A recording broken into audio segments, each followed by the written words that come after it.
آفتاب کی تیزی میں اور اس کی تپش میں 10 گنا اضافہ ہو جائے گا۔ آج سورج لاکھوں کلومیٹر ہم سے دور ہے، لیکن گرمیوں کی زمانے کی گرمی ہمیں برداشت نہیں ہوتی ہے۔ قیامت کا دن ہوگا تو سورج ایسے محسوس ہوگا کہ ہمارے سروں پہ آ کر کھڑا ہوا ہے۔ لوگ اس سورج کی تپش اور گرمی کی وجہ سے پسینے میں ڈوبے ہوئے ہوں گے، نفسی نفسی کا عالم ہوگا، لوگ پریشان ادھر ادھر بھاگ رہے ہوں گے۔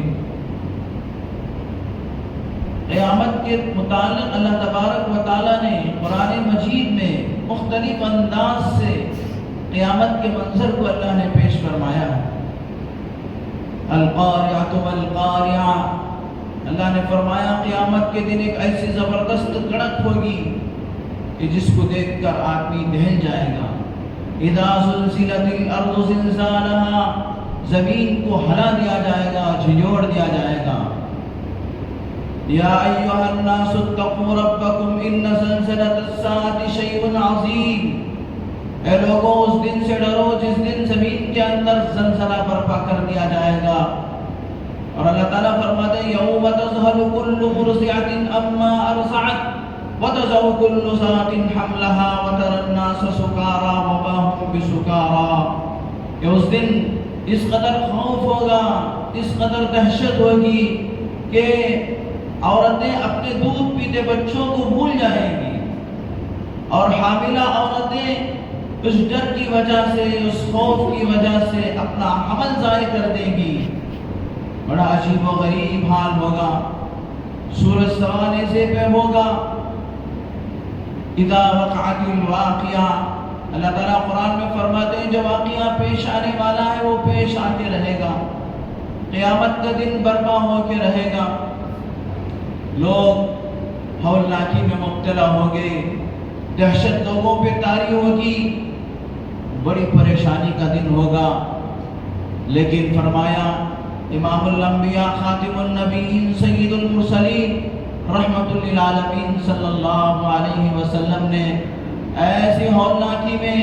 اور ایسے پر تشدد دن کے اندر، جس دن سورج سوانے سے پہ ہوگا، لوگ ہائے ہائے کار مچا رہے ہوں گے، لوگ گرمی پسینے میں شرابور ہوں گے، پسینے کے اندر ڈوبے ہوئے ہوں گے، لیکن 7 قسم کے خوش نصیب ایسے ہوں گے،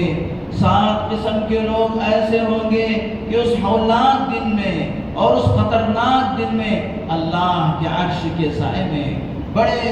اطمینان کے ساتھ، بڑی خوشی کے ساتھ، بڑے آرام کے ساتھ ہوں گے۔ 7 قسم کے لوگ ہوں گے جو اللہ کے عرش کے سائے میں۔ اس کے علاوہ تمام لوگ گھبراہٹ میں، مصیبت میں اور میرے دوستوں پریشانی میں مبتلا ہوں۔ وہ 7 لوگوں میں سب سے پہلے اللہ کے نبی صلی اللہ علیہ وسلم نے فرمایا، ان 7 لوگوں میں سب سے پہلے امام عادل،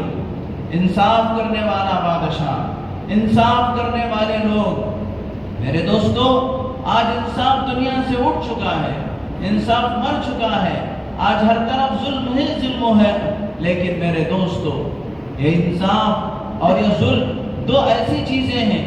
کہ آدمی اگر انصاف کے ساتھ حکومت کرے، انصاف کے ساتھ اپنے گھر کو چلائے، انصاف کے ساتھ اپنے دکان کو چلائے، یہ انصاف صرف کیا ہے حکومتوں ہی کے اندر نہیں ہے، بلکہ ہر معاشرے کے اندر، ہر سوسائٹی کے اندر، گھر کے اندر، دکان کے اندر، کاروبار کے اندر اور میرے دوستوں محکمے کے اندر، ہر جگہ میں انصاف کو لوگ اپنائیں گے۔ انصاف کی وجہ سے اللہ تبارک و تعالی وہ مقام عطا فرمائیں گے جو تہجد سے بھی نہیں مل سکتا، اور صدقہ و خیرات سے بھی نہیں مل سکتا، اور بہت ساری نیکیوں اور بہت ساری عبادتوں کو پیچھے چھوڑ کر انصاف آگے بڑھ جاتا ہے، یہاں تک کہ عرش کا سایہ اسے نصیب ہو جاتا ہے۔ اور اسی کے بالمقابل میرے دوستو ظلم اتنی خطرناک چیز ہے. ظلم کے بارے میں فرمایا آدمی ظلم کو اپنا لیتا ہے تو اس کی تسبیحات، اس کی نمازیں، اس کے سجدے، اس کی عبادتیں، اس کا حج، اس کا عمرہ سب کے سب پیچھے رہ جاتا ہے، اور ظلم کی وجہ سے آدمی آگ کی بھٹی میں بھنا جائے گا.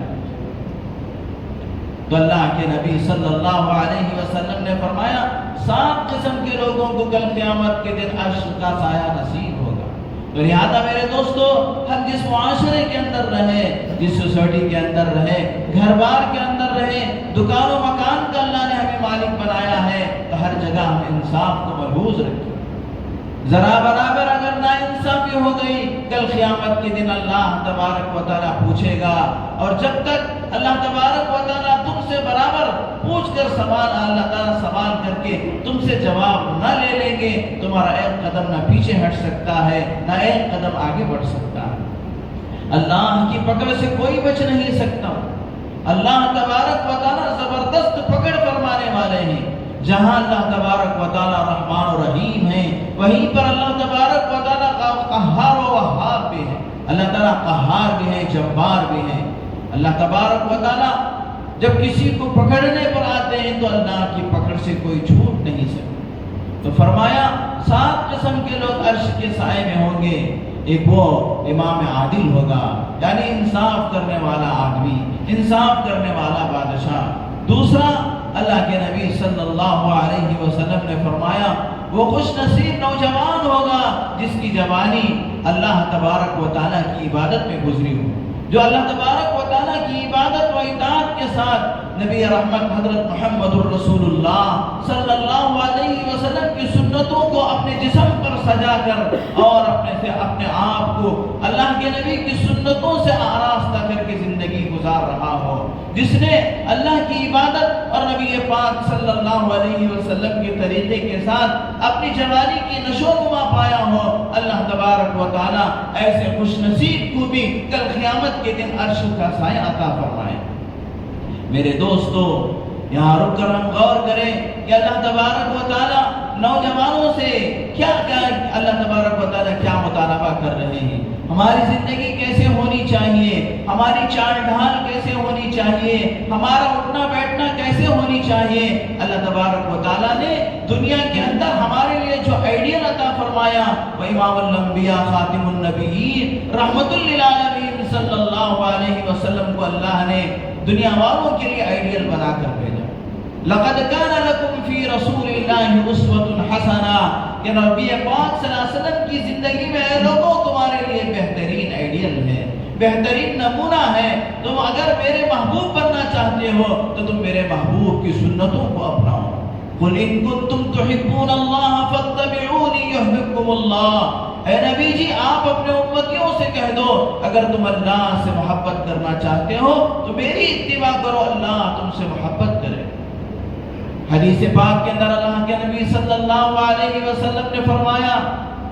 جس نے مجھ سے محبت کیا، جس نے میرے طریقے سے محبت کیا، گویا کہ اس نے مجھ سے محبت کیا. من احب سنتی فقد احبنی ومن احبنی کان معی فی الجنہ. جس نے میرے طریقے سے محبت کیا، میرے اسوے سے محبت کیا، میرے بتائے ہوئے طریقوں سے محبت کیا، گویا کہ اس نے مجھ سے محبت کیا.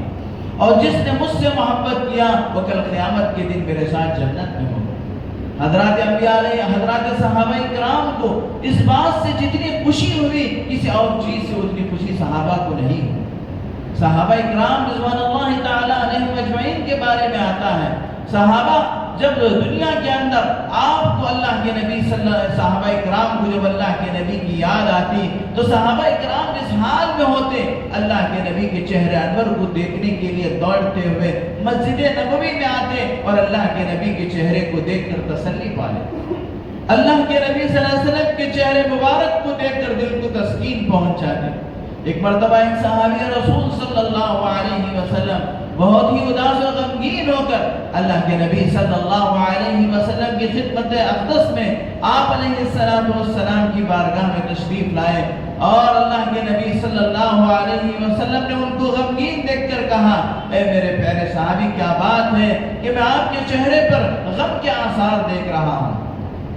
آپ کے اوپر میں اداسگی کے آثار دیکھ رہا ہوں۔ تو صحابی نے کہا اللہ کے رسول قربان جائیے میرے ماں باپ آپ پر، جب آپ مجھے یاد آتے ہیں میں دوڑتے ہوئے آپ کی خدمت میں آتا ہوں، اور میں جب آپ کے چہرے انور کو دیکھ لیتا ہوں میرے تمام غم میرے کافور ہو جاتے ہیں، میرے تمام غم کیا ہے ختم ہو جاتے ہیں۔ جنگ احد کے موقع پر ایک صحابی عورت کا واقعہ کتابوں میں لکھا ہے کہ جب یہ بات مشہور ہو گئی جنگ احد کے موقع پر کہ اللہ کے نبی صلی اللہ علیہ وسلم نعوذ باللہ شہید ہو گئے، تو عورت کو رہا نہیں گیا، وہ اپنے گھر سے گھوڑے پہ بیٹھ کر تیز رفتاری کے ساتھ احد کی طرف جانے لگی۔ راستے میں کسی نے مل کر کسی آدمی نے ملا تو اس نے اس آدمی سے پوچھا کہ میرے آقا کا کیا حال ہے، میرے نبی صلی اللہ علیہ وسلم کس حال میں ہیں؟ تو انہوں نے کہا کہ مجھے نبی صلی اللہ علیہ وسلم کی حالت کا تو پتہ نہیں، لیکن تیرے شوہر شہید ہو گئے، تیرے شوہر کی شہادت ہو گئی۔ اس نے کہا مجھے پہلے اپنے آقا کے بارے میں بتاؤ، مجھے پہلے میرے نبی کے بارے میں بتاؤ۔ چنانچہ وہ عورت آگے بڑھی، آگے بڑھنے کے بعد ایک اور آدمی سے اس کی ملاقات ہوئی، اس نے پوچھا کہ میرے نبی کس حال میں ہیں؟ اس نے کہا کہ مجھے نبی پاک صلی اللہ علیہ وسلم کا پتہ نہیں، لیکن تمہارے بیٹا شہید ہو گئے۔ اس نے کہا مجھے میرے بیٹے کو رہنے دیجئے، سب سے پہلے مجھے میرے آقا کے بارے میں بتاؤ، میرے نبی کے بارے میں بتاؤ۔ چنانچہ میرے دوست آگے بڑھتی ہے تو خبر ملتی ہے کہ تمہارے بھائی شہید ہو گئے، اور پھر آگے بڑھتی ہے تو اس طریقے سے میرے دوستو وہ تمام چیزوں کی پرواہ کیے بغیر آگے بڑھتی ہے، اور آگے بڑھنے کے بعد جب پتہ چلتا ہے کہ اللہ کے نبی صلی اللہ علیہ وسلم باحیات ہیں تو وہ کہتی ہے عربی اشعار کے اندر، نبی پاک صلی اللہ علیہ وسلم کے چہرے کو دیکھنے کے بعد آپ علیہ السلام کے باحیات ہونے کی خبر سننے کے بعد سارے کے سارے غم میرے ہلکے ہو جاتے ہیں۔ اللہ کے نبی صلی اللہ علیہ وسلم سے اس قدر صحابہ کرام کو محبت تھی تو وہ صحابی اللہ کے نبی سے کہے کہ اللہ کے رسول جب مجھے آپ یاد آتے ہیں تو میرا دل مچل جاتا ہے، میں آپ کی خدمت میں حاضر ہو جاتا ہوں، اور آپ کو دیکھ کر میں اپنے دل کی تسکین اور اپنے دل کو سکون پہنچ جاتا ہوں۔ لیکن مجھے اس بات کا خیال جب ہونے لگا کہ کل قیامت کے دن آپ اللہ کے محبوب ہیں، نبیوں کے سردار ہیں، آپ کا مقام بہت اونچا ہوگا، لیکن اگر ہم قیامت کے دن آخرت میں آپ کو دیکھنا چاہیں تو آپ کا تو مقام بہت اونچا ہے، اور ہمارا مقام آپ کے مقابلے میں بہت نیچے ہوگا، تو ہم آپ کو کیسے دیکھ پائیں گے؟ اس تصور سے میرا دل غمگین ہو گیا، میرے چہرے پہ غم کے آثار نمودار ہو گئے، میں پریشان ہو گیا کہ میں کیا کروں، کل قیامت کے دن اگر میرے آقا کو میں دیکھنا ہے تو میں کیا کر سکتا ہوں۔ اللہ کے نبی صلی اللہ علیہ وسلم کچھ دیر خاموش رہے، اس کے بعد حضرت جبرائیل علیہ السلام یہی حدیث جو میں نے آپ کے سامنے پڑھا، من احب سنتی فقد احبنی ومن احبنی کان معی فی الجنہ، کہ اللہ تبارک و تعالیٰ گویا کہ اللہ کے نبی کے زبانی امت کو یہ خوشخبری سنا دی، آپ کے چہنے والوں کو، آپ سے محبت کرنے والوں کو، آپ سے عقیدت رکھنے والوں کو اللہ تبارک و تعالیٰ نے یہ خوشخبری سنا دیا، جو میرے محبوب کے کاموں سے، جو میرے محبوب کی سنتوں سے محبت کرے گا وہ کل گویا کہ اللہ کے نبی سے محبت کرے گا، اور جو اللہ کے نبی سے محبت کرے گا کل قیامت کے دن جنت میں وہ اللہ کے نبی صلی اللہ علیہ وسلم کے ساتھ ہوگا۔ جب بھی وہ اللہ کے نبی کو دیکھنے کا ارادہ کرے گا تو اللہ تبارک و تعالیٰ نبی کا چہرہ اس کے سامنے کر دیں گے، نبی کے سامنے وہ ہو جائے گا۔ چنانچہ میرے دوستو حدیث پاک کے اندر اللہ کے نبی نے فرمایا کل قیامت کے ہولناکی میں جو لوگ عرش کے سائے میں ہوں گے، دوسرا آدمی وہ ہوگا جس نے اللہ تبارک و تعالیٰ کی عبادت نبی پاک صلی اللہ علیہ وسلم کی سنتوں کے مطابق اپنی جوانی کو گزارا ہوگا۔ شاب نشأ فی عبادت اللہ، ایسا نوجوان جو اللہ کی عبادت اور اللہ کے نبی کے طریقے میں پروان چڑھا ہو، جس کی جوانی اللہ کے نبی صلی اللہ علیہ وسلم کے طریقے پر، جس کی جوانی اللہ تبارک و تعالیٰ کے احکام پر گزری ہوگی، وہ نوجوان کل قیامت کے دن عرش کے سائے میں ہوگا۔ تیسرا وہ آدمی جس کے بارے میں اللہ کے نبی صلی اللہ علیہ وسلم نے فرمایا کہ کل قیامت کے دن عرش کے سائے میں ہوگا، جو اللہ تبارک و تعالیٰ ہی کی وجہ وجہ سے کسی سے محبت کرے اور اللہ ہی کی وجہ سے کسی سے بغض اور عداوت رکھے۔ کیا مطلب ہے کہ کوئی آدمی تہجد گزار ہے، نمازی ہے، روزے دار ہے اور نیک ہے اور اللہ تبارک و تعالیٰ کے احکام پہ چلنے والا ہے، اگرچہ کہ اس سے کوئی رشتہ داری نہیں ہے، وہ اپنا کوئی رشتہ دار نہیں ہے، لیکن اس کی نیکی کی وجہ سے وہ اس سے محبت کرتا ہے، اس کی دینداری کی وجہ سے، اس کی صوم و صلات کی پابندی کی وجہ سے، اس کے اللہ تبارک و تعالیٰ سے محبت کی وجہ سے وہ محبت کرتا ہے۔ اور اپنا بیٹا ہی کیوں نہ ہو، اگر وہ نماز چھوڑ دیتا ہے اس سے باپ ناراض ہو جاتا ہے، تو اللہ کا حکم توڑ رہا ہے، گویا کہ تو میرے نزدیک کیا ہے، تو میرے نزدیک محبوب نہیں ہے۔ اللہ کا حکم توڑ رہا ہے، اگرچہ کہ بیٹا ہی کیوں نہ ہو، بیٹی ہی کیوں نہ ہو، بیوی ہی کیوں نہ ہو، اور اس وجہ سے اس سے ناراض ہے، یہ اللہ کا حکم توڑ رہا ہے۔ میرے دوستو، یہاں پر رک کر ہم سوچیں، اگر کوئی باپ اس طرح اپنے بچوں کی تربیت کرے تو وہ بچے کیوں دیندار نہیں بنیں گے، کیوں نمازی نہیں بنیں گے، کیوں اللہ تبارک و تعالیٰ کے احکام پر چلنے والے نہیں بنیں گے۔ آج ہم اپنے بچوں کو لاڑ و پیار میں نماز چھوڑ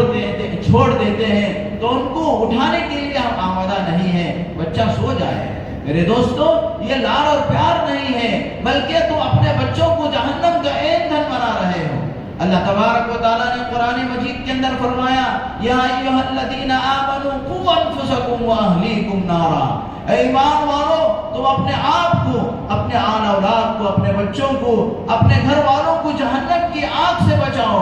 جہنم کی جو آگ کو اللہ تبارک و تعالیٰ بھڑکائیں گے اور اسے تپائیں گے، اس کے جو شعلے بنائیں گے، اللہ تبارک و تعالیٰ قرآن مجید کے اندر فرماتے ہیں جہنم کی آگ کو ہم انسانوں کے ذریعے سے دہکائیں گے۔ میرے دوستو، آج ہم لوگ دیکھتے ہیں دنیا کے حالات، کہیں لوگوں کو جلا دیا جاتا ہے، کہیں لوگوں کے اوپر ظلم ہوتا ہے، تو ہم کیا ہے، اس پر افسوس کرتے ہیں۔ سوڈان کے اندر جو ہو رہا ہے، میرے دوستو، قیامت کی علامتوں میں سے ایک علامت ہے۔ اللہ کے نبی صلی اللہ علیہ وسلم نے فرمایا، قرب قیامت آپس میں مسلمان ایسے لڑ پڑیں گے کہ ایک دوسرے کے قاتل ہو جائیں گے، ایک دوسرے کے دشمن ہو جائیں گے، ایک دوسرے کے جان کے دشمن بن جائیں گے۔ آج میرے دوستو، سوڈان کے اندر کیا ہو رہا ہے؟ مسلمانوں میں آپسی جنگ ہو رہی ہے، جلا دیا جا رہا ہے اور زندہ ان لوگوں کو درگور کر دیا جا رہا ہے، زمین میں گاڑ دیا جا رہا ہے، اتنی دور، اور یہ ملک ہم سے بہت دور، لیکن وہ حالات، وہ منظر کو جب ہم دیکھتے ہیں تو کلیجہ منہ کو آ جاتا ہے اور صحیح سے ان منظروں کو دیکھ بھی نہیں سکتے، ان چیزوں کو دیکھ بھی نہیں سکتے۔ میرے دوستو، ذرا غور کریں، اگر ہماری اولاد نماز چھوڑے گی، اللہ کی نافرمانی کرے گی، اللہ تبارک و تعالیٰ کے احکام سے منہ موڑے گی، کل قیامت کے دن ان کو جہنم کی آگ میں جلایا جائے گا، جہنم کی آگ کو ان سے بھڑکایا جائے گا اور جہنم کے شعلوں کو ان کے ذریعے سے بلند کیا جائے گا۔ تو میرے دوستو، کس قدر ہمیں افسوس ہوگا۔ لیکن میرے دوستو، اس وقت کے آنے سے پہلے آج ہمارے پاس موقع ہے کہ ہم اپنے اولاد کی اچھی تربیت کریں، ان کو نماز کا پابند بنائیں، ان کو روزے کا پابند بنائیں، ان کو اخلاق سکھائیں، ان کی تربیت کریں۔ میرے دوستو، ایک بزرگ سے ایک آدمی نے کہا کہ حضرت، ہماری اولاد ہماری بات نہیں مانتی۔ مختصر سا سوال ہے کہ ہماری اولاد ہماری بات نہیں مانتی۔ اس بزرگ نے بہت ہی آسانی کے ساتھ جواب دیا، تو اللہ اور اس کے رسول کی بات نہیں مانا تو تیری اولاد تیری بات نہیں مانی۔ آج ہم اللہ اور اس کے رسول کی نہیں مان رہے ہیں، رونا اس کا رو رہے ہیں کہ ہماری اولاد ہماری نہیں مان رہی ہے۔ اللہ اور اس کے رسول کی بات یہ ہے کہ تم اپنے اولاد کی اچھی تربیت کرو، ان کو نماز کا پابند بناؤ۔ تم نے اس بات کو نہیں مانا، لاڑ و پیار کے اندر تم نے ان کو سلایا، فجر کی نماز سے محروم کرا دیا، لاڑ و پیار میں ان کو تم نے اخلاق نہیں سکھائے۔ آج جو رونا رو رہے ہیں وہ تمہارے ہاتھوں کی کمائی ہے، تم نے اپنے بچوں کو اپنے ہاتھوں سے برباد کیا ہے۔ تم نے اللہ اور اس کے رسول کی اگر مانتے، بچوں کی صحیح تربیت کرتے، اللہ کے نبی صلی اللہ علیہ وسلم نے صحیح بخاری کے اندر فرمایا ہے، جب بچہ 7 سال کا ہو جائے تو اسے نماز کا حکم کرو۔ جب بچہ اور بچوں کو عادت ڈالنے کے لیے اپنے ساتھ جب وہ چلنے لگے، جب کچھ بات چیت کرنے لگے، تو بچوں کو اپنے ساتھ مسجد لے جاؤ، مسجد کا عادی بناؤ۔ اور جب بچہ بات کرنے لگے سب سے پہلے اسے اللہ کا نام سکھاؤ۔ آج میرے دوستو ہم ڈیڈی ممی یہ ساری چیزیں سکھاتے ہیں، اور میرے دوستو تھوڑا انگلش بچہ بات کر لیتا ہے تو پھولے نہیں سماتے، میرا بچہ یہ کہہ دیا، میرا بچہ وہ کہہ دیا۔ میرے دوستو اس میں کامیابی نہیں ہے۔ آپ کے بچے کی سب سے پہلی بول اللہ ہونی چاہیے، اور آپ اپنے بچے کو بچپن ہی سے اللہ سے کنیکشن کرانی چاہیے۔ اللہ کے رسول کے بارے میں بچوں کو، چھوٹے چھوٹے بچوں، آپ یہ نہ سمجھے کہ یہ چھوٹے بچے ہیں، لیکن آج بچوں کے اندر اس قدر اللہ تبارک و تعالی نے جاذبیت رکھا ہے، بچے اس قدر ایکسپٹ کرتے ہیں کہ ماں موبائل چلاتی ہے تو چھوٹا دودھ پینے والا بچہ بھی موبائل آپریٹنگ کرتا ہے۔ تعجب ہو جاتے ہیں آپ کہ بچے کو آپ موبائل دے دو وہ اپنے مطلب کی چیز کا ڈرون نکال لیتا ہے، کیونکہ بچے بہت ساری چیزیں ماں باپ کو دیکھ کر سیکھتے ہیں۔ کہنے سے تعلق نہیں ہے، پڑھانے سے تعلق نہیں ہے، استاد اور ٹیچر سے کوئی تعلق نہیں ہے۔ ماں جو کرتی ہے وہ بچے کرتے ہیں، باپ جو کرتا ہے وہ بچے کرتے ہیں۔ ماں اگر مصلی بچھا کر نماز پڑھتی ہے تو 2-2.5 سال کی بچی بازو میں کھڑے ہو کر نماز پڑھنے لگتی ہے۔ باپ ٹوپی پہن کر بسم اللہ بول کر دسترخوان بچھا کر کھانا کھاتا ہے۔ قسم خدا کی اس کے بچے کے اندر بھی، چھوٹے سے چھوٹے بچے کے اندر بھی وہی عادت پڑتی ہے۔ تو اللہ کے نبی صلی اللہ علیہ وسلم نے فرمایا اللہ کے لیے دوستی کرنا اور اللہ کے لیے دشمنی کرنا مطلب یہ ہے کہ اللہ کے لیے کسی سے محبت ہو کہ یہ اللہ کا بندہ ہے، یہ نیکوکار ہے، یہ دیندار ہے، اس سے میرا تعلق ہونی چاہیے، اور میرا بیٹا ہی کیوں نہ ہو اگر وہ نہ اللہ کی نافرمانی کرتا ہے 1-2 دن کے لیے اس سے بول چھوڑ دینی ہے، بات کرنا چھوڑ دینا ہے اور کہنا ہے کہ تو اللہ کی نافرمانی کر رہا ہے اس لیے میں تجھ سے بات نہیں کروں گا۔ تربیت کرنا ہے، اولاد کی تربیت ہماری ذمہ داری ہے، ورنہ میرے دوستو کل کو ہم خون کے آنسو روئیں گے اپنے بچوں کی وجہ سے، ہم شرمندہ ہوں گے، سر جھکا کر چلنے پہ مجبور ہو جائیں گے، بچوں کی کرتوتوں کی وجہ سے، بچوں کی حماقت کی وجہ سے، بچوں کی بے ترتیبی کی وجہ سے۔ میرے دوستو آج بہت سارے ماں باپ خون کے آنسو رو رہے ہیں، وہی کہہ رہے ہیں کہ کیوں یہ بچہ پیدا ہوا، کیوں یہ میرے بچے ایسے ہو گئے۔ میرے دوستو یہ ہمارا ہی بگاڑ ہے، ہم نے ہی اپنے ہاتھوں سے بگاڑا ہے۔ تو تیسرا وہ ہے جو اللہ کے لیے محبت کرے، اللہ کے لیے دشمنی کرے۔ چوتھے نمبر پر جس کو کل قیامت کے دن اللہ تبارک و تعالی عرش کا سایہ نصیب فرمائیں گے، وہ آدمی ہے جس کا دل مسجد سے اٹکا ہوا ہو۔ اللہ اکبر، جس کا دل مسجد سے اٹکا ہوا ہو۔ آج میرے دوست ہم دیکھتے ہیں ابھی جمعہ کی نماز ہوگی، سلام پھرنے کے بعد پوری مسجد خالی ہو جائے گی، کیا مسجد سے ہمارا دل اٹکا ہے؟ بازاروں میں ہم مبتلا ہیں، دکان میں ہمارا دل اٹکا ہوا ہے، کاروبار میں ہمارا دل اٹکا ہوا ہے، جبکہ میرے دوستو ہماری خلقت اور ہماری پیدائش کا مقصد اللہ تبارک و تعالی قرآن مجید کے اندر صاف طور پر بیان فرماتے ہیں، وَمَا خَلَقْتُ الْجِنَّ وَالْإِنسَ إِلَّا لِيَعْبُدُونَ، کہ ہم نے جنات اور انسان کو ہماری اپنی عبادت کے لیے پیدا کیا، اور ہم نے اس کی روزی کا نظام اس کے دنیا میں آنے سے پہلے پورا طے کر دیا۔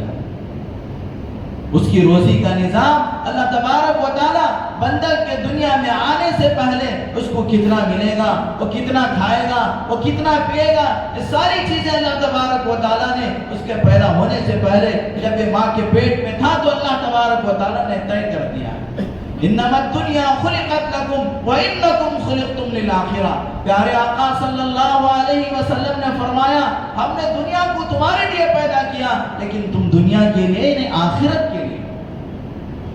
اب تو میرے دوستو مسئلہ ہی الٹا ہو گیا ہے، ہمیں سوچ رکھے ہیں کہ کمائیں گے نہیں تو کیسے کھائیں گے، محنت کریں گے نہیں تو کیسے کیا کھائیں گے۔ بے شک میرے دوستو محنت کرنا ہے، کمانا ہے، اس کا مطلب یہ نہیں ہے کہ تم نمازیں ہی چھوڑ دو، اللہ کے احکام ہی چھوڑ دو۔ اللہ نے 5 وقت کی جو نماز فرض کیا ہے میرے دوستو اس کو چھوڑ کر آپ جتنا بھی کمائیں گے قسم خدا کی آپ کی کمائی میں برکت نہیں ہوگی،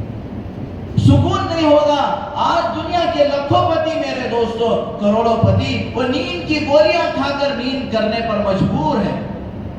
وہ لوگ کروٹیں بدل کر رات گزارنے پہ مجبور ہیں، اس لیے کہ سکون وہ اللہ تبارک و تعالیٰ نے اپنے ذکر کے اندر رکھا ہے، نمازوں کے اندر رکھا ہے۔ رکھا ہے، دینداری کے اندر رکھا ہے، قرآن کے اندر رکھا ہے۔ الا بذکر اللہ تطمئن القلوب، اللہ تبارک و تعالیٰ نے اپنے ذکر کے اندر دلوں کا سکون رکھا ہے۔ تھوڑا تم ایک آدھ گھنٹہ نکال کر صبح میں یا شام میں مسجد کے اندر باوضو ہو کر قبلہ رخ ہو کر اللہ کی بڑائی بیان کر کے دیکھو، دل کو کتنا سکون ملتا ہے۔ اللہ کے نبی حضرت محمد الرسول اللہ صلی اللہ علیہ وسلم پر درود پڑھ کے دیکھو، دل کو کتنا سکون ملتا ہے۔ اور اللہ آپ کے کام کیسے بنا دیتے ہیں، سلوٹوں میں اللہ تبارک و تعالیٰ درود کی برکت سے، استغفار کی برکت سے اور اللہ کی یاد کی برکت سے تمہارے کام کو اللہ تبارک و تعالیٰ بنا دیتا ہے۔ کاموں کا بنانے والا، بگاڑنے والا اللہ ہے، لہذا اس اللہ کو تم بنائے بغیر تو اپنے آپ سے اگر کام کو بنانے لگ جاؤ گے تو پریشان ہو جاؤ گے، پریشانی کے سوا تمہیں کوئی چیز نہیں ملے گی۔ لہذا اللہ تبارک و تعالیٰ سے لو لگانا، اللہ کے گھروں سے ہمارا تعلق جوڑنا، اللہ کے نبی حضرت محمد الرسول اللہ صلی اللہ علیہ وسلم نے فرمایا وہ مرد مومن جس کا دل مسجد کے اندر اٹکا ہوا ہوگا، مسجد سے باہر نکلا پھر بار بار وقت دیکھ رہا ہے کہ عصر کا وقت کب ہونے والا ہے، کہیں ایسا تو نہیں کہ اذان ہو گئی، جماعت کھڑی ہو گئی اور میں دنیا میں مبتلا ہو گیا، میں دنیا میں مصروف ہو گیا، بار بار گھڑی کی طرف نگاہ کر رہا ہے، کہیں ایسا تو نہیں کہ میری مغرب فوت ہو جائے، میری مغرب کی تکبیر اولیٰ فوت ہو جائے، کہیں عشاء میری نہ نکل جائے۔ میرے دوستو، مطلب یہ ہے کہ مسجد سے باہر نکلا ہے کسی ضرورت کے واسطے، لیکن پوری توجہ اور پورا دل مسجد کی طرف ہے، نماز کی طرف ہے اور اللہ تبارک و تعالیٰ کے منادی کی طرف ہے کہ کب مسجد کا مؤذن اذان دے گا اور کب میں اللہ کی بارگاہ میں جا کر اس کی کبریائی اور بڑائی کی میں صداقت کروں اور اللہ تبارک و تعالیٰ کے سامنے میں اس کی سچائی بیان کروں۔ یہ آدمی کے ایک مسلمان، ایک ایمان والا انتظار میں رہتا ہے۔ اسی لیے بزرگ نے فرمایا مسجد مومن کے لیے ایسی ہے، مسجد مومن کے لیے ایسی ہے جسے مچھلی کے لیے پانی جب مچھلی جب پانی میں جاتی ہے اسے سکون ملتا ہے، اسے راحت ملتی ہے اور وہ اپنی زندگی اسی پانی کے اندر محسوس کرتی ہے۔ بچے وہ چھوٹی نظم پڑھتے ہیں، مچھلی جل کی رانی ہے جیون اس کا پانی ہے،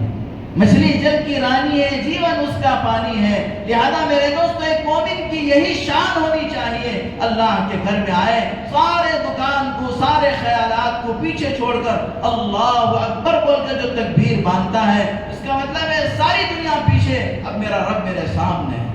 میرا پروردگار میرے سامنے، اس تصور کے ساتھ تکبیر باندھنا ہے۔ اس تکبیر کو تکبیر تحریمہ کہا جاتا ہے۔ کیا مطلب ہے؟ اب یہ تکبیر کہنے کے بعد دنیا کا خیال آنا حرام ہے اور کھانا پینا حرام ہے اور چیزوں کا خیال آنا حرام ہے، یہ تکبیر تحریمہ ہے۔ اب صرف خیال آئے گا تو اللہ کا خیال آئے گا، اللہ کی بڑائی کا خیال آئے گا، اللہ تبارک و تعالیٰ کی پاکی کا خیال آئے گا۔ اب خیال آئے گا تو قرآن کا خیال آئے گا، اب خیال آئے گا تو آخرت کا خیال آئے گا۔ اسی لیے فرمایا جب مومن رکعت باندھ کے کھڑا ہوتا ہے تو اس کی نگاہیں سجدے کی طرف ہونی چاہیے،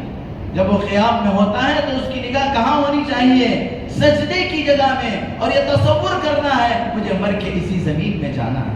منہا خلقناکم وفیہا نعیدکم ومنہا نخرجکم تارۃ اخری، اللہ نے مجھے اسی مٹی سے پیدا کیا ہے، مر کر مجھے اسی مٹی میں جانا ہے، کل قیامت کے دن اللہ اسی مٹی سے مجھے زندہ فرمائیں گے۔ اس خیال کے ساتھ قیام کرنا ہے، اور جب رکوع میں جائے گا تو آدمی کی نگاہ اس کے انگوٹھوں پر ہونی چاہیے اور یہ خیال ہونی چاہیے جب مروں گا تو میرے سب سے پہلے انگوٹھے باندھ دیے جائیں گے، میرے انگوٹھے باندھ دیے جائیں گے۔ چنانچہ میرے دوستو، اور اسی طریقے سے فرمایا جب بندہ سجدے میں جاتا ہے تو اس کی نگاہ اس کی ناک پر ہونی چاہیے، کیونکہ جب انسان کے مرنے کے بعد اسے دفن کیا جاتا ہے، اسے قبر میں رکھا جاتا ہے، جو اس کے اعضاء میں سب سے پہلے گلنے اور سڑنے والی چیز ہے وہ اس کی ناک، کیونکہ آدمی دنیا میں اسی ناک کی وجہ سے پیلس گراؤنڈ میں شادی کرتا ہے، کروڑوں خرچ کرتا ہے، ناک کا مسئلہ ہے۔ بھئی میری شان ہونی چاہیے، میری ناک ہونی چاہیے۔ اللہ تبارک و تعالیٰ خبر میں جانے کے بعد سب سے پہلے اسی ناک کو ختم کرتے ہیں۔ تو تو نے لوگوں کو جو دھوکہ دیا تھا، دھوکہ دڑی کر کے جو مال جمع کیا تھا اور بڑی شان کے ساتھ جو شادی کیا تھا، اسی ناک کی وجہ سے آج تیرے جسم کے اندر سب سے پہلے تیری ناک کو ہم برباد کریں گے۔ میرے دوستو، یہ خیال ہونی چاہیے سجدے میں۔ اور فرمایا جب آدمی قاعدے میں بیٹھتا ہے تو گود کے اندر، گود میں اس کی آنکھیں ہونی چاہیے، اور یہ تصور کرنا ہے کہ جب میں دنیا سے جاؤں گا تو خالی ہاتھ، خالی گود جاؤں گا، کوئی میرے ساتھ نہیں آئے گا۔ تو میرے دوستو، مسجد سے ہمارا تعلق ہو، مسجد سے ہمارا کیا ہے، ایسا تعلق ہو کہ مسجد سے نکلنے کے بعد دوبارہ ہم مسجد میں آئیں جب تک ہمیں سکون نہ ملے۔ تو بزرگ نے فرمایا مومن کے لیے مسجد ایسی ہے جیسے مچھلی کے لیے پانی، اور منافق، گنہگار، فاسق و فاجر کے لیے مسجد ایسی ہے جیسے پرندے کے لیے پنجرا۔ آپ ایک طوطے کو لے کر آئے، اس کو سونے کے پنجرے میں رکھا، لیکن وہ پرندہ اسی انتظار میں رہتا ہے، وہ طوطا اسی انتظار میں رہتا ہے کب اس کا دروازہ کھلے اور میں کب اڑ کر بھاگ جاؤں۔ آپ سونے کے پنجرے میں اتنی شان مسجد جس کے اندر پنکھے ہیں، قالین بچھے ہوئے ہیں، آپ کے گھر سے بھی بہترین ہے، اللہ کا گھر ہے، لیکن آپ کو یہاں سکون نہیں آ رہا ہے۔ آپ یہاں ایک 4 رکعت نماز اطمینان سے پڑھے، آپ کو نہیں ہو رہا ہے۔ کیوں؟ اس لیے کہ فاسق کے لیے، فاجر کے لیے، گنہگار کے لیے مسجد ایسی ہے جیسے پرندے کے لیے پنجرا۔ کیا بہترین مثال ہے۔ سمجھنے والوں کے لیے میرے دوستوں اشارے میں بہت سارا سبق سیکھ لیتے ہیں، لیکن نہ سمجھو کے لیے آپ جتنی بات بولے وہ کہے گا کہ اللہ نے 2 کان بھی تو دیے ہیں، ایک سننے کے لیے، دوسرا چھوڑنے کے لیے۔ ابھی ہم سن رہے ہیں، اب مسجد سے باہر جائیں گے تو دوسرے کان سے سب کے سب چھوڑ دیں گے اور جھاڑ کر کیا ہے اپنے گھروں کو، اپنے دکانوں کو، اپنے مکانوں کو چلے جائیں گے۔ پھر جب عصر کا وقت آئے گا تو وہی جو 2-4 سب کے مصلی ہیں وہی باقی رہ جائیں گے۔ ہم تو جمعہ ادا کر لیے، اللہ پر بہت بڑا احسان کر دیے، یہ ہمارے لیے بہت کافی ہے۔ میرے دوستو، جب قیامت کا منظر قائم ہوگا، جب اللہ تبارک و تعالیٰ کے سامنے حضوری ہوگی، جب اللہ کو اپنا چہرہ دکھانا ہوگا، تو میرے دوستو پتہ چلے گا کہ ہم نے کیا کیا گل کھلائے ہیں، اور ہم نے اللہ تبارک و تعالیٰ کو کتنا دھوکہ دیے یا ہم خود کتنا دھوکہ کھائے۔ یہ دنیا کی زندگی ہم لوگوں کو رنگ رنگیریوں میں بسا کر کس قدر اللہ سے دور کر دی ہے، اور کس قدر ہم اللہ سے غافل ہو گئے، یہ بات کا پتہ ہمیں اس وقت چلے گا جب کیا ہے میرے دوستو، جب جان افس منصری سے جا چکی ہوگی، اس وقت کا افسوس کرنا کوئی کام نہیں آئے گا۔ اس لیے میرے دوستو، ہم اس بات کے پابند بن جائیں کہ ہمارے اندر اللہ کے احکام آ جائے، نبی کا طریقہ آ جائے اور اچھی زندگی گزار کر جانے لگے۔ اور اسی طریقے سے میرے دوستو، ابھی جو ہمارے ملک کے اندر جو الیکشن ہو رہا ہے، بہار کا الیکشن، یہ بہت اہم ہے، اس لیے کہ اب اس وقت کیا ہے، جمہوریت ختم ہو رہی ہے، فرقہ پرست لوگ سر اٹھا کر مسلمانوں کو ختم کرنے اور ان کو نیست نابود کرنے کے عزم حوصلے بنا چکے ہیں۔ لیکن میرے دوستو، یہ بات تو طے ہے کہ اللہ تبارک و تعالیٰ دنیا کو اس وقت تک باقی رکھیں گے جب تک ایک بھی اللہ اللہ کہنے والا ہو۔ لیکن ہماری حکمت عملی کے طور پر ہم کیا ہے، دعائیں بھی کرنا ہے، اللہ سے مانگنا بھی ہے۔ اور ہمارے جو یہاں پر لوگ، بہت سارے لوگ بہار کے لوگ ہیں جو کام کر رہے ہیں۔ ابھی ہم نے سنا کہ بہت سارے دکانداروں نے، مالکوں نے، دکان کے مالکوں نے اپنے لوگوں کو بہار بھیج کر ووٹ کی قیمت، ووٹ کی اہمیت کے لیے انہوں نے بہار بھیجا تاکہ وہ الیکشن کے اندر صحیح لوگوں کو ووٹ کر کے جمہوریت کو جتانے کی کوشش کریں۔ ابھی جو 11 تاریخ کا الیکشن ہے، اس کے لیے بھی بہت سارے کیا ہیں ہمارے بہار کے بھائی یہاں پر رہتے ہیں۔ درخواست میری یہ ہے جو مالکان سے، جو دکان کے مالکان ہیں اور ذمہ داران ہیں، وہ لوگ کیا ہے ان کو ووٹ ڈلوانے کی کوشش کرے، جیسے ہو سکتا ہے۔ اس سے پہلے بھی آپ لوگوں نے ایسا کیا تھا، اور اس اللہ تبارک و تعالیٰ پر ساری کوششیں ہماری کرنے کے بعد امید اللہ کی ذات پر ہونی چاہیے، اللہ کے فیصلوں پر راضی رہنا چاہیے۔ لیکن اللہ تبارک و تعالیٰ نے ہمیں جن چیزوں کا مکلف بنایا ہے، ان چیزوں کو تو ہم کرنا ہی کرنا ہے۔ لہذا میرے دوستو، ایک تو ہے دعا کریں کہ اللہ تبارک و تعالیٰ ملک کے حالات کو درست فرمائے۔ اگر میرے دوستو اس الیکشن کے اندر اگر گھوٹالا ہوگا، اس الیکشن کے اندر ووٹ چوری ہوگی، تو ممکن ہے کہ جیسے بنگلہ دیش اور نیپال کے جو حالات ہوئے وہ حالات ہمارے ملک ہندوستان میں آ سکتے ہیں اور بالخصوص بہار کے اندر آ سکتے ہیں. اس لیے میرے دوستو دعائیں کریں کہ اللہ تبارک و تعالی ہمارے ملک کے ساتھ خیر و عافیت کا معاملہ فرمائے. دوسرے نمبر پر جو ہمارے یہاں پر باشندگان بہار بس رہے ہیں ان لوگوں کا پورے طور پر ہم ووٹنگ کرانے اور الیکشن کرانے کی کوشش کریں. باقی اللہ کے حوالے ہے. اللہ جو چاہتے ہیں وہ کرتے ہیں اور اللہ جو بھی کرتے ہیں اس کے اندر ہمارے لیے خیر ہوگا. وآخر دعوانا الحمدللہ رب العالمین.